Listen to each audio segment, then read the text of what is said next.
team. But should we expect a regression from the 2018 tight ends, or at least from 2018 on these tight ends? I think so.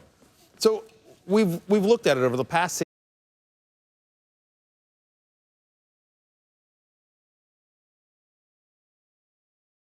we'll see what they think they have something in Dante Pettis. They drafted Deebo Samuel. Like, Kittle, to me, Kittle's my number 2 tight end, but you can't use last year as a basis what you think is going to happen this year in San Francisco, because that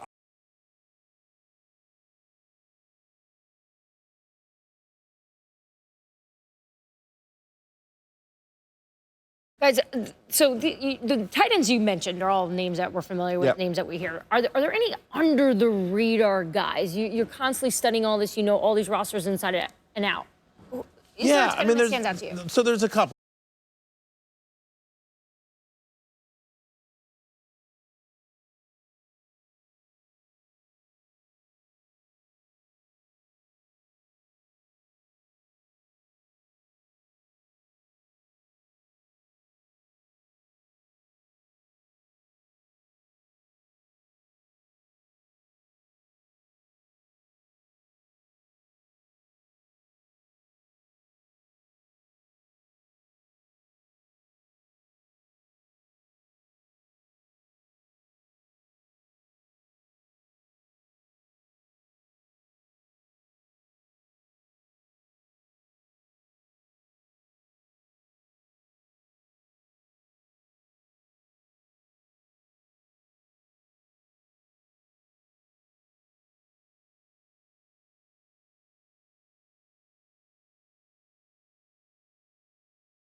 Latavius Murray and Mark Ingram's gone. Look, I think that you'll see a slight uptick, not a massive one, but a slight uptick in touches for Alvin Kamara, who, again, once he gets touches, puts up big fantasy points. Okay, much better work there, guys. All right, fourth question here, or third question. Zach Ertz led the NFL. Or, hi, Mr. Brady, nice to meet you. I'm one of your new receivers. Like, Julian Edelman is going to see a massive target share.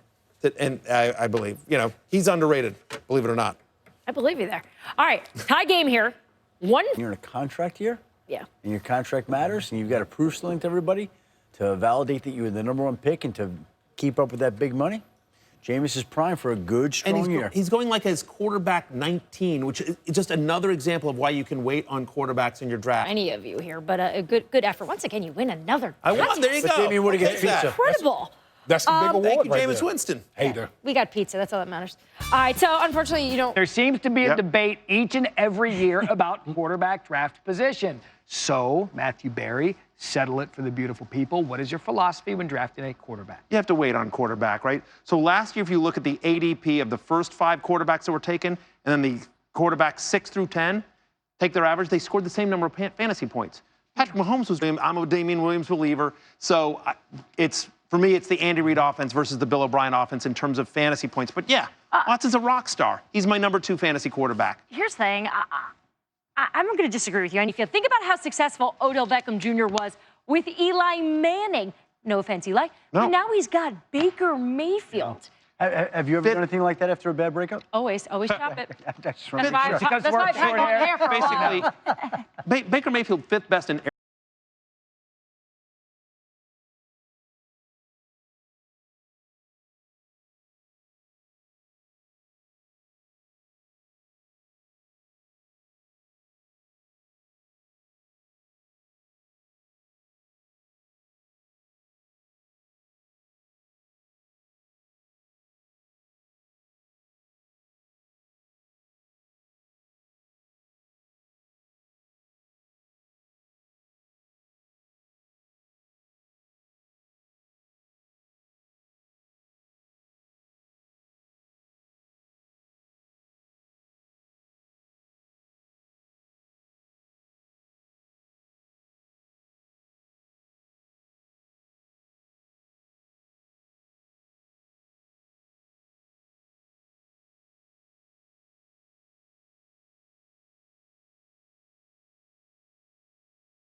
them. All right, so, we've talked so much about the top players, but there's those second, third tier guys that we want to take a look at here. So we obviously have boom, we've got the bust, but I don't want to just go through each of them. Field, I want you to just go with who do you think are the busts here? Maybe just push them aside that way. Just the players. Now, one thing to keep in mind with these players and calling them a bust is it's relative to where they are being drafted right now. Yes. So Leonard Fournette is a player that scares me. Leonard Fournette has plenty of talent. He has sponsorship, as a popular term has been used tonight. 4th overall pick in the draft a couple of years ago. Misses a lot of games. Offensive line, a work. He's going to go in the 3rd or 4th round this year. Okay. He's going to come in motivated. He's going to come in leaner, trimmer, healthier, inspired for a contract. He's going to have a quarterback that can throw the football, a defense that can. But Leonard Fournette is going to be better this year. Thank you, Damien Woody there. Leonard Fournette this year is going to be better than people realize. So he's going to come in motivated and by for the a way, new contract. that's how this works. A lot of work. In fantasy a lot of times. We're not going off last year. We're going off his full body of work. And Leonard Fournette, I believe, will be more boom than bust. Okay. Let's go Joe Mixon here. Dave, you think Joe Mixon will be a bust for Cincy here, or is this going to be a boom season for him? I think Joe Mixon as an overall football talent, no one else really threatens him for touches in that backfield on the early down work. Joe Mixon, I could certainly see him booming again this season. And I'll just be honest, all of these players, it's easy right now to make the case for them as boom. These are legitimately blue chip talent players. All right, let's round out the running backs here. But All right, so Devonta Freeman then. You're looking at this as a boom season or bust? I'll have at it again. I'll be the bearer of bad news again. I feel like, me, Mr. Decline.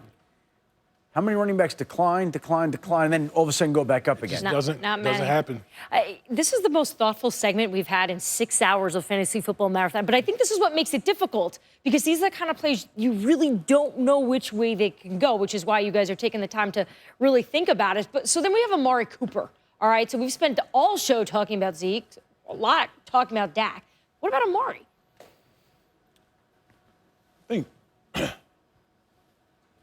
I like Amari over there at the boom. I mean, think about this. Last year,